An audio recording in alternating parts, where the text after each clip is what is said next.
Hey everyone, and welcome back to this channel. In today's video, I'm going to be talking about how to write a literature-based dissertation. So in a previous video not too long ago, I did a video about how to write a dissertation, but a research-based one. And I shared a template and I shared the layout and all the different parts of it. And I had so many questions and DMs saying, what about a literature-based one? And I thought, as someone from the STEM background, as someone from a sciences background, I've never had to do a literature-based dissertation, maybe once actually.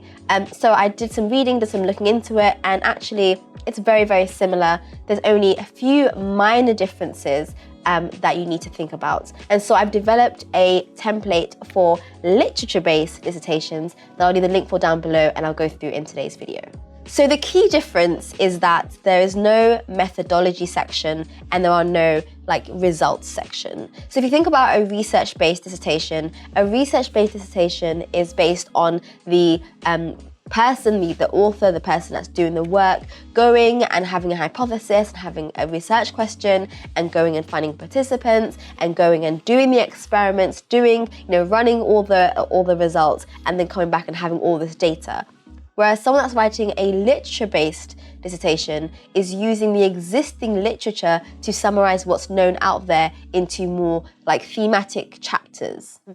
Okay, let's go and have a look at the template that I'm going to go through. And like I said, I'll leave the link for it down below if you want to go and grab it. And I'll go through each of the chapters one by one. So we're going to start off with the title page. This is very similar, pretty much the same. Make sure that you know what you need to include within the title page. If you've been asked to include certain information, make sure that that's given there.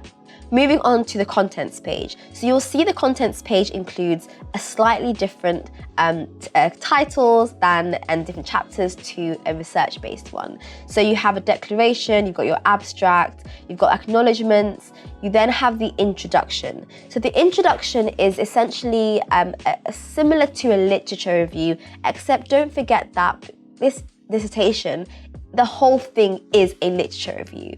So in the introduction, you've got the background to the thesis, you've got the research question and the purpose, you've got the approach that you're going to be taking to looking, how are you actually finding these papers?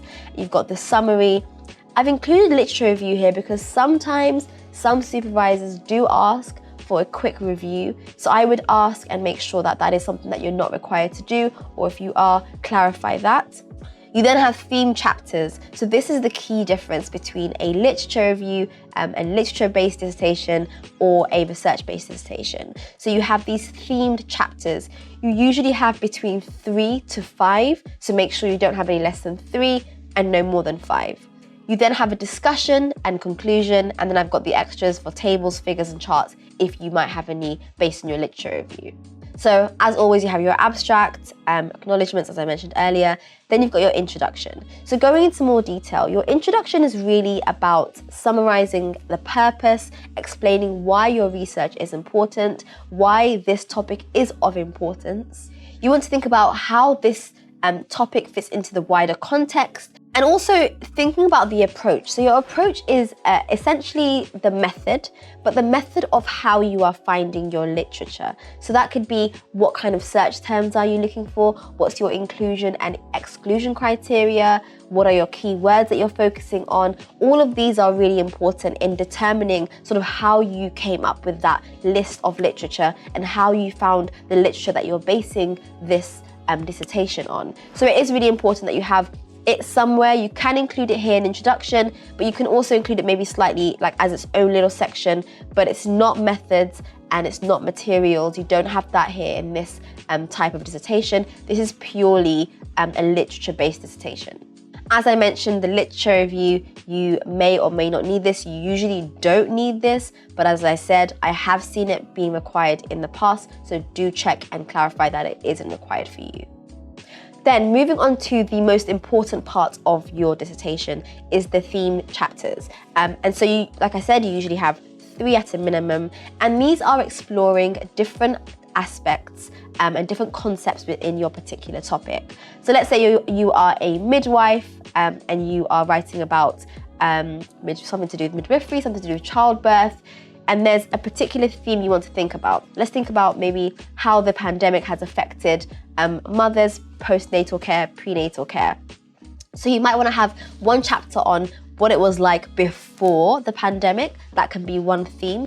Then what happened during the pandemic, what happened after the pandemic, maybe another theme chapter on how mothers feel, so the outcome on the children maybe, long-term outcome. There's different themes that will then tie into your overall question, and your overall question might be something like the fact that looking after mothers and like care of pregnant ladies or postnatal of ladies has worsened due to the pandemic. That might be your topic question. And so being able to assess that is by looking at all the literature that has been published over the last couple of years. And that is your review of the literature, and those would be your chapters. So it needs to be really obviously set out. Those themes, so theme 1, theme 2, those subtitles need to be written as a specific topic, so your reader knows what to expect in that particular chapter. But they all need to answer your research question. So what is it that you are actually trying to achieve? What is the information that you are trying to discuss? All of these theme chapters need to come together to show that you have, like this question, as I said, is to do with the worsening of care. So you need to show that before the pandemic, care was great, or was of a satisfactory level, and then during it and after it, events occurred that led to the worsening of care, and the perspective of maybe a nurse, of the doctor, of a midwife, of the woman themselves, and having all these perspectives are also important, and that can all be part of your review. And everything that you include needs to answer that question. You then want to move on to the discussion and the conclusion, which arguably is actually the most important part, because it's tying everything together, it's bringing all your points together, it's acting like a bit of an echo chamber, but going a bit deeper as you are critiquing and you're giving more information and you're giving more of a summary of what it is that you've looked at and what it is that you've read. You need a really strong overall conclusion, and you need to show that the theme chapters and all the information that you found can pull together to give you a conclusion that's strong, that aligns with potentially what you initially said. And all of these points together bring you towards the fact that this hypothesis, this statement is true. Your conclusion shouldn't add any additional information, so make sure that your conclusion is clear of any new information. Anything that you might have said in the past is fine to mention, but nothing new should crop up in the conclusion.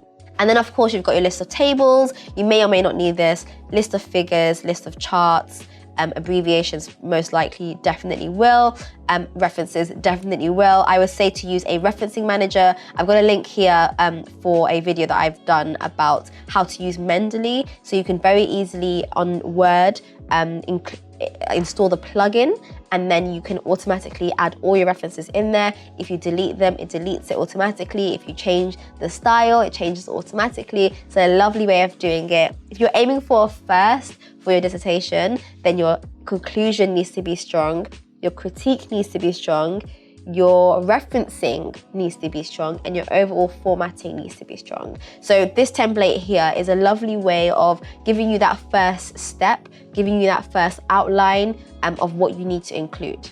In addition to the template, I've also designed a checklist, and this is a checklist of points that you need to make sure that you've hit when writing your dissertation. So I've got different chapters and different sections here. I've got abstract, introduction, the thematic chapters, the research questions, the literature search, discussion, the content, formatting, and grammar. So these are all points that you need to think about when writing your dissertation. Make sure that they are of a high quality. So for example, for the abstract, I've said that you need to make sure that the statement of the problem and why it's important to address is really clear. You've described who is concerned with the problem and the context is included. You've got a research method used to how you find literature, so what are your search terms? You've got a brief explanation of theories, and you've got the main finding and the conclusion drawn from them, and that's all part of your abstract. So these are things that you can kind of tick off as you do them, and that's another part of the bundle that you get when you get this template. So like I said, the link will be down below. And these templates I've been developing so much in the last 2 months, I would say, and I'm absolutely loving them because I'm able to put these videos into an actionable document, a step-by-step document that will really tailor like your learning, tailor your whatever task that you have to do, and they give you that starting point. Starting from a blank slate is never fun. So being able to have this document where you can just start writing your name and get started is, for me, like, I really wish I had something like this when I was doing my dissertations.